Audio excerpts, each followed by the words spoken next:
Welcome back to SourceFed, I'm Matt Lieberman. Big thanks to today's sponsor, ZTE's new Axon 7, America's first hi-fi smartphone that also sports a 20-megapixel camera so you can take great pictures or take amazing 4K videos. As I'm sure many of you are aware, WikiLeaks posted a cache of some 20,000 emails from the Democratic National Committee, which may or may not have come from teams of Russian hackers and confirmed favoritism of Hillary Clinton over Bernie Sanders in the Democratic primaries earlier this year. It's a complex issue with a lot of moving parts, which is why I'll be covering it in full from every side and angle this Saturday on The Loop. However, there are some parts of this story that are too silly and weird not to talk about this very instant, much like this email in which one DNC staffer told another to, quote, eat her butt. Really? Another case in point, self-appointed dangerous woman Ariana Grande, aka Ariel Large in English. You may remember last July 4th, a frickin' year ago, she ruffled a lot of feathers by licking donuts that were decidedly not hers to lick at a donut shop, which is completely normal behavior if you're a pint-sized pop princess,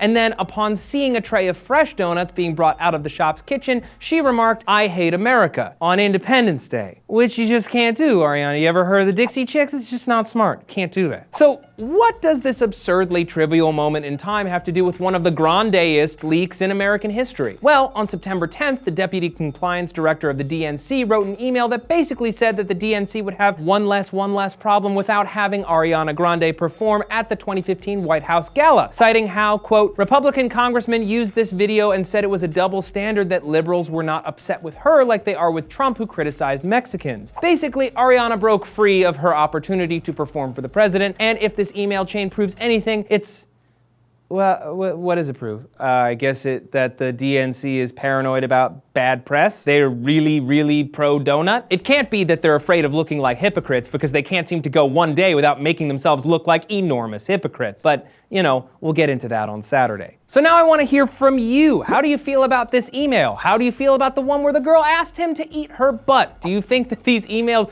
are trivial or we should care? Let me know down in the comments below. Big thanks again to today's sponsor, ZTE's new Axon 7, America's first hi-fi smartphone. The new Axon 7 puts you center stage no matter what you're listening to or watching. Those speakers are incredible. The camera is incredible. The screen is incredible. You can pre-order your ZTE Axon 7 today for just $399 at ZTEUSA.com. And hey, ZTE also sent SourceFed Nerd to Comic-Con this year. So why don't you go over to SourceFed Nerd right now and check out all the amazing Axon 7 sponsored San Diego Comic-Con coverage. I'm Matt Lieberman. Thanks for watching. Welcome back to SourceFed Nerd. Look at us, we're at Comic-Con making nerd dreams happen. Big thanks to the easy one. What's Kylo Ren's real name? What were you born?